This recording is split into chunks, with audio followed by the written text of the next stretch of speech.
আউযুবিল্লাহি মিনাশ শাইতানির রাজিম বিসমিল্লাহির রহমানির রহিম। আসসালামু আলাইকুম ওয়া রাহমাতুল্লাহি ওয়া বারাকাতুহু। আমার মুসলমান ভাই বোনেরা, তিতাময় একটা ভিডিও আপনাদের দেখাতে দেখাতে একটা মধুময় সত্য কথা বলবো, যা অনেকের বিশ্বাস হবে, আবার অনেকে বিশ্বাস হবে না। অনেকে মেনে নিতে পারবেন, আবার অনেকে মেনে নিতে পারবেন না। সেটা হচ্ছে এই যে অনেক ভাই ও বোনদের পোস্টে দেখি যে আপনারা ঠকে গেছেন অন্য আরেকজনের কাছে।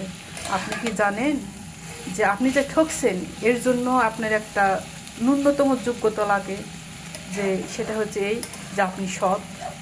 হ্যাঁ, হয়তো চতুর্দিকে আপনি খারাপ, কিন্তু কোনো একটা নির্দিষ্ট দিকে তো আপনি সৎ।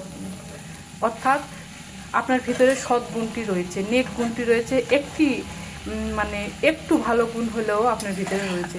তাই বলুন যে আলহামদুলিল্লাহ, কারণ যে গেছে সে আপনার ছিল না।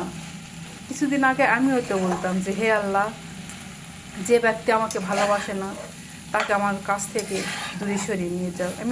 তারা যখন আমার কাছ থেকে দূরে সরে গেছে, আমি অনেক কান্না করছি, এত কান্না করি, কিন্তু পরিশেষে একটা কথাই বুঝেছি যে তারা কখনোই আমার আপন ছিল না, শুধু আপন থাকাটা অভিনয় করত।